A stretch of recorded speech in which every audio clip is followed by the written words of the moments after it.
नमस्कार, मैं पूजा भारतीय। हमने अपने पहले के वीडियोस में कला के बारे में पढ़ा है, कला के प्रकारों के बारे में पढ़ा है और उन प्रकारों में एक प्रकार है चित्रकला। तो आज हम भारतीय चित्रकला के बारे में बात करेंगे। भारतीय चित्रकला नाम से पता चल रहा है चित्रकला जो भारतीयता से संबंधित है। तो भारतीय चित्रकला बहुत प्राचीन है और विश्वविख्यात भी है। चित्रकला का प्रयोग हमने पाषाण काल से ही शुरू कर दिया। इसके प्रमाण मिलते हैं हमारे पचमढ़ी में, होशंगाबाद में और भीमबेटका में और ऐसी ही बहुत सारी जगहों पर जहाँ गुफाएं हैं, उन गुफाओं में ऐसे चित्र मिले हैं जिनसे पता चलता है कि ये कला कितनी प्राचीन है। तो इसी के बारे में हम थोड़ा पढ़ेंगे। तो चित्रकला को तो हम अच्छे से समझते हैं कि किसी भी सपाट स्थान पर बनाई गई कोई भी आकृति चित्रकला कहलाती है ना। उसमें रंग भी भरे जा सकते हैं। कोई भी आकृति, जैसे फूल पत्तियों की आकृति हो गई, किसी पशु की हो गई, पक्षी की हो गई, किसी मानव की हो गई, है ना। तो ये क्या है? चित्रकला है। इसमें हम आकृतियाँ बनाते हैं, लकीरों का यूज़ करते हैं, यानी कि रेखाओं का यूज़ करते हैं, रंगों का भी यूज़ कर लेते हैं। ये कहलाती है चित्रकला। ठीक है। अब चित्रकला के कई रूप हैं। इन रूपों को पढ़ लेते हैं भारतीय परिप्रेक्ष्य में। तो भारतीय चित्रकला के 4 रूप हैं मुख्यतः। एक तो है भित्ति चित्र। भित्ति चित्र यानी कि वो चित्र जो कि भित्ति पर बनाए जाते हैं, यानी कि दीवारों पे बनाए जाते हैं। ठीक है। एक होता है भित्ति चित्र। हम पढ़ रहे हैं भारतीय चित्रकला के रूप।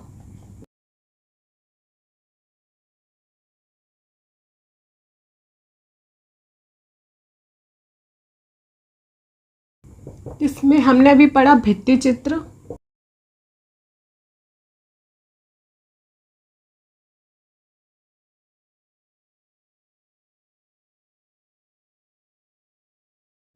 ठीक है। तो भित्ति चित्र वो होते हैं जिनको दीवारों पे बनाया जाता है। इसका जो एग्जाम्पल है वो आप कह सकते हो जोगीमारा की गुफाएं, अजंता की गुफाएं, बाघ की गुफाएं,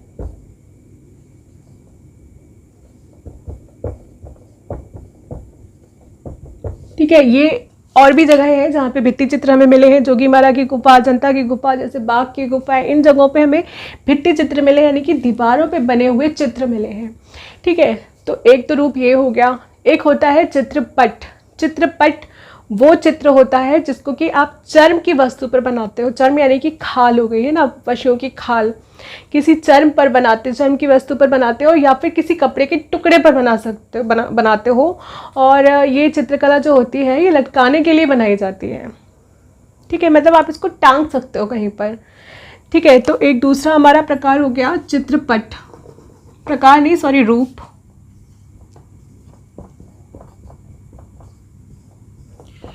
ये किसी चर्म पर बनाया जाता है या फिर कपड़े के टुकड़े पर।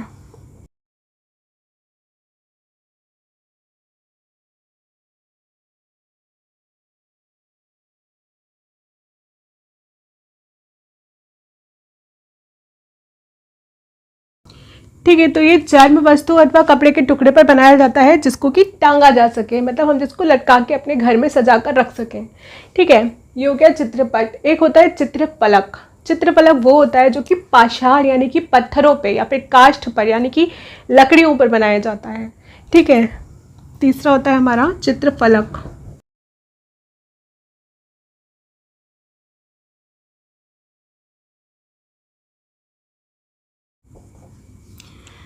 ठीक है। तो चित्रफलक क्या हो गया? जो पाषाण खंड यानी कि पत्थर के टुकड़े, काष्ठ यानी कि लकड़ी या धातु पर बनाई जाती है, वो होती है हमारी चित्रफलक। ठीक है। चौथे नंबर पर आती है हमारी लघु चित्रकारी।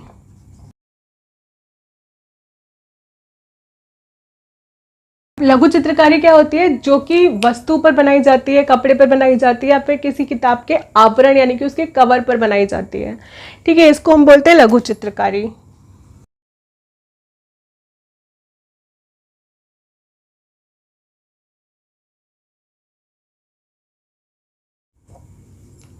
ठीक है। तो ये हो गई लघु चित्रकारी जो किसी वस्तु, कपड़े व किसी पुस्तक के आवरण पर बनाई गई हो। इसको हम मिनिएचर पेंटिंग भी बोलते हैं। ठीक है। मिनिएचर पेंटिंग किसको बोलते हैं? लघु चित्रकारी को भी, मतलब लघु चित्रकारी को मिनिएचर पेंटिंग भी बोलते हैं। ये हो गए हमारे रूप भारतीय चित्रकला के। भारतीय चित्रकला के उद्देश्यों को भी समझ लेते हैं।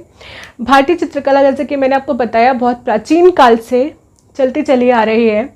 तो प्राचीन काल में अगर हम शिक्षा को देखें तो वैदिक काल में जो शिक्षा दी जाती थी वो वेदों पर आधारित होती थी, यानी कि धार्मिक शिक्षा उस टाइम पर दी जाती थी, जिसमें विज्ञान भी था, चिकित्सा शास्त्र था, है ना।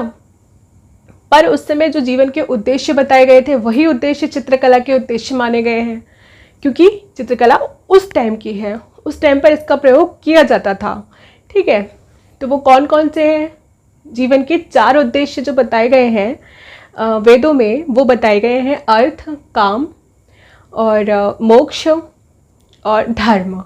ठीक है, इन चारों को समझ लेते हैं, इसको हटा देते हैं, पहले उनके नाम लिख लेते हैं फिर उसको समझते हैं। ठीक है, तो भारतीय चित्रकला के उद्देश्यों की हम बात करें तो विष्णु धर्मोत्तर पुराण में इसके बारे में लिखा हुआ मिलता है कि कला नाम प्रवर चित्र धर्म कामार्थ मोक्षदम, यानी कि कलाओं में श्रेष्ठ चित्रकला का उद्देश्य है।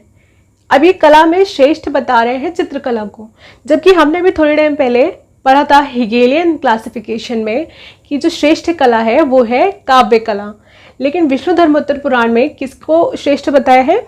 चित्रकला को। ठीक है, तो इसके अनुसार कलाओं में श्रेष्ठ चित्रकला, कला नाम प्रवर चित्र, कलाओं में श्रेष्ठ चित्रकला का उद्देश्य है धर्म, काम, अर्थ और मोक्ष की प्राप्ति। ठीक है, इन चारों को अलग अलग समझ लेते हैं। धर्म क्या है, काम क्या है, अर्थ क्या है, मोक्ष क्या है। तो धर्म की अगर हम बात करें तो आज के समय में हम धर्म की जो परिभाषा देख रहे हैं, सुन रहे हैं, समझ रहे हैं, उस समय की अगर बात करें तो उससे बहुत अलग है। ठीक है, तो उस समय धर्म वो नहीं था जो आज के समय पे हम देखते और समझते हैं।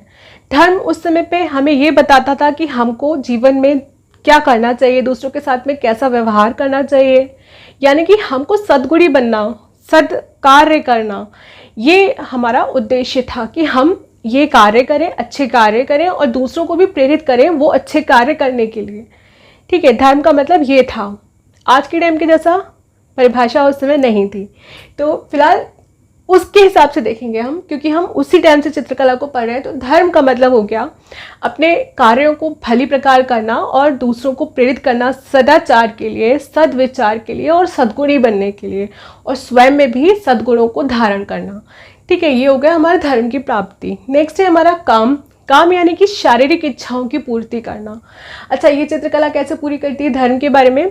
तो ऐसे बहुत सारे चित्रों के उदाहरण हमको मिल जाते हैं जिसमें लोगों को अच्छे कार्य को करते हुए दिखाया गया है ताकि दूसरे लोग उसको देखकर प्रेरित हो सकें। ठीक है, नेक्स्ट काम की बात करें तो काम मैंने भी आपको बताया, शारीरिक इच्छाओं की पूर्ति करना भी जीवन का उद्देश्य बताया है। तो इसके लिए भी बहुत सारे आपको ऐसे चित्रकला के उदाहरण मिल जाएंगे जिसमें कि इस उद्देश्य की पूर्ति के बारे में समझाया जा रहा है। नेक्स्ट बात करते हैं अर्थ की। अर्थ का मतलब होता है धन। ठीक है, अर्थ का क्या मतलब होता है? धन, यानी कि धन की प्राप्ति। धन की प्राप्ति का मतलब हो गया हमारे जीविकोपार्जन से, यानी कि चित्रकला सहायक हो हमारे जीविकोपार्जन के लिए। उससे हमें किसकी प्राप्ति होनी चाहिए? अर्थ की प्राप्ति होनी चाहिए। नेक्स्ट बात करते हैं मोक्ष की। तो मोक्ष के बारे में शायद हम थोड़ा बहुत समझते हैं और जानते हैं मोक्ष क्या होता है। ऐसा कहा जाता है कि जीवन और मृत्यु के बंधन से मुक्ति को मोक्ष कहते हैं, है ना। तो मोक्ष की प्राप्ति भी चित्रकला का उद्देश्य है। अर्थ का मतलब, अर्थ के बारे में अगर मैं कहूँ चित्रकला में, तो आप चित्रकला जो भी आपने कलाकारी करी है उसको बेचकर पैसे कमा सकते हो, धन कमा सकते हो। ठीक है, इस तरीके से आप उससे उद्देश्य पूरा करते हो। ये मोक्ष की बात अगर हम करें तो क्योंकि हम उसको देख के आनंदित हो रहे हैं, हम उसको देख के सीख रहे हैं अच्छे काम करना, और अच्छे काम अगर आप बहुत करते हो, पुण्य करते हो, तो कहा जाता है कि आप मोक्ष को प्राप्त कर सकते हो। ठीक है, तो इस तरीके से मोक्ष की प्राप्ति चित्रकला का उद्देश्य था। ये 4 हमारी चित्रकला के उद्देश्य हैं। ठीक है, अब इसकी विशेषताओं को समझ लेते हैं। मुझे लगता है ये समझ में आ गया होगा। अब इसकी विशेषताओं की ओर चलते हैं। ये हटा देती हूँ, विशेषताओं को नोट कर लेते हैं। तो भारतीय चित्रकला की विशेषताओं की हम बात करें तो इसमें बहुत सारी विशेषताएं हैं, जिनमें से कुछ प्रमुख विशेषताओं को मैंने यहाँ लिख लिया है। इनको पढ़ के समझ लेते हैं। पहली विशेषता मैंने लिखी है धार्मिकता। तो अभी थोड़ी देर पहले हमने पढ़ा कि भारतीय चित्रकला बहुत प्राचीन काल से है ना। उस समय हमारी जो शिक्षा होती थी वो धार्मिक शिक्षा होती थी। तो उस धार्मिकता का जो असर है वो हमारी भारतीय चित्रकला पर भी दिखाई पड़ता है। इसीलिए भारतीय चित्रकला के भी वही उद्देश्य बताए गए हैं जो हमारे धर्म ग्रंथों में बताए गए हैं। कौन कौन से बताए हैं? वो 4 उद्देश्य, अर्थ, धर्म, काम और मोक्ष की प्राप्ति। ठीक है, वही हमारी चित्रकला के उद्देश्य। तो ये धार्मिकता का ही इस पर असर दिखाई देता है। दूसरी चीज़ योग पूजन। वैसे तो ये कहा जाता है कि जो ईश्वर है वो हमारे अंदर ही निवास करते हैं, है ना। धर्म की जो पुस्तक है, धार्मिक पुस्तक है, वेदों में ये बताया गया है कि जो ईश्वर है वो हमारे भीतर ही निवास करते हैं और हमें उसी की पूजा करनी चाहिए। लेकिन सभी के लिए ये मुमकिन नहीं है कि वो अपने अंदर की ईश्वर की पूजा कर सकें। ये बहुत बड़े बड़े योगी कर सकते हैं, लेकिन सभी लोग योगी नहीं हैं। इसलिए उस पूजा को आसान करने के लिए मूर्तियों की परिकल्पना की गई है, जिसके बारे में ये लिखा है, आज्ञा नाम भावनार्थाय प्रतिमा परिकल्पिता सगुण ब्रह्म विषयक मानस व्यापार आसनन। तो हर एक व्यक्ति इतना ज्ञानी नहीं है, इतना योगी नहीं है, वो अज्ञान के ही समान है, अज्ञानी के ही समान है। इसलिए उसके लिए मूर्ति पूजा या प्रतिमा पूजा के लिए मूर्तियों की या फिर प्रतिमा की या चित्र की परिकल्पना की गई है, वो उसको देखकर पूजा कर सके। तो यहाँ चित्रकला की ये विशेषता है कि उसमें दैवीय स्वरूपों को रखा जाता है। ठीक है, नेक्स्ट की बात करते हैं मानवेतर प्रकृति समन्वय। मानवेतर का मतलब हो गया मानव से इतर, यानी कि मानव के अलावा। तो मानव के अलावा बहुत सारी चीज़ें भी मानव चित्रकला में बनाता है। फूल पत्ती बनाता है, पशु पक्षियों को बनाता है और देवी देवताओं को बनाता है। ठीक है, इन सब चीज़ों को बनाता है और उनका समन्वय स्थापित करता है आपस में। ठीक है, तो ये हो गया हमारा मानवेतर प्रकृति समन्वय। नेक्स्ट है आदर्शवादिता। तो जो भारतीय चित्रकला है उसमें आदर्शवादिता भी नज़र आती है, क्योंकि ये है ही हमारा इतना प्राचीन कि इसमें आदर्शवादिता का ना होना तो संभव ही नहीं है। उस टाइम पर इतना आदर्शवादी लोग होते थे, तो उसकी झलक हमको भारतीय चित्रकला में भी दिखाई पड़ती है। आदर्शवादिता इसमें है, इसकी विशेषता है। नेक्स्ट है कल्पना। तो चित्र जो होते हैं वो कल्पनाओं पर भी आधारित होते हैं। हम बहुत सारी कल्पनाएं करते हैं और उनके आधार पर बहुत सारे चित्र बनाते हैं। जैसे नृत्य की कल्पना करना, कोई स्त्री नृत्य कर रही हो, ऐसी कल्पना करके नृत्य करती हुई स्त्री का चित्र बनाना, है ना। या फिर हवा में उड़ते हुए फूल पत्ते, इसकी कल्पना करी हमने और बना दिया। तो कल्पना करना चित्रकला में बहुत उपयोगी सिद्ध होता है और ये भारतीय चित्रकला की विशेषता भी है। नेक्स्ट है प्रतीकात्मकता। तो भारतीय चित्रकला में बहुत सारे प्रतीकों का यूज़ किया गया है, जैसे कि सिंहासन का यूज़ किया गया है, मुकुट का यूज़ किया गया है, हंस का और बहुत सारे और चीज़ों का भी यूज़ किया गया है प्रतीक के रूप में। ठीक है, तो प्रतीकात्मकता इसकी एक विशेषता है। नेक्स्ट है अलंकारिता। तो भारतीय चित्रकला में अपने चित्रों को और भी खूबसूरत बनाने के लिए उसमें अलंकारिता का प्रयोग किया जाता है और अच्छे से और सुंदर करके उनको बनाया जाता है। ठीक है, मतलब कोई व्यक्ति अच्छा लग रहा है तो आप उसको और भी ज़्यादा सुंदर करके बना दोगे अपने पेंटिंग में, क्योंकि आप उसमें अलंकारिता डालते हो। ये भारतीय चित्रकला की विशेषता है। नेक्स्ट है नामहीनता। नामहीनता से मतलब है नाम का ना होना। तो जो हमारी भारतीय चित्रकला है उसमें नाम नहीं लिखता था चित्रकार अपना। ज़्यादातर बहुत कम ऐसे चित्र मिल जाएंगे जो कि अपवाद कहे जा सकते हैं जिसमें किसी चित्रकार का नाम हो, लेकिन ज़्यादातर चित्रों में चित्रकार अपना नाम नहीं लिखता था। जब मुगल कालीन चित्रकला में हम आ जाते हैं तो वहाँ ज़रूर ये नामों का प्रचलन शुरू हुआ, वहाँ चित्रकारों ने अपना नाम लिखना शुरू किया। ठीक है, लेकिन जो पहले के टाइम की हम बात करें तो वहाँ नामहीनता हमको नज़र आती है, यानी कि चित्रकार अपने चित्रों में नाम अपना नहीं लिखते थे। ठीक है, नेक्स्ट देखो अंतः प्रकृति से योगी, साधक की दृष्टि से अंकन। जैसे एक योगी होता है ना, एक जगह पे बैठ के वो पूरे ब्रह्मांड को घूम लेता है, ऐसा कहा जाता है ना।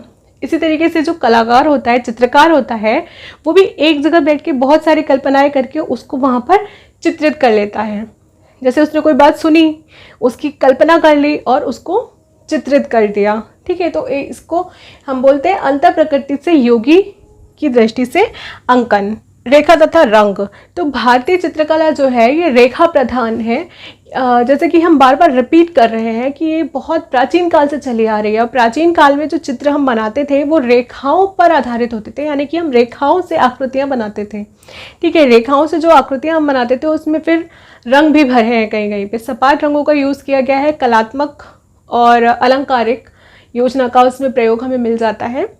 तो भारतीय चित्रकला की एक विशेषता है रेखा और रंग। ठीक है, नेक्स्ट है हमारा सामान्य पात्र। सामान्य पात्र विधान से मतलब है कि आयु, व्यवसाय, पद के अनुसार उनकी आकृतियों को बनाना। ठीक है, तो ये जो है ना, ये हमारे भारतीय चित्रकला में ही देखने को मिलता है, पाश्चात्य चित्रकला में ऐसा नहीं देखने को मिलता है।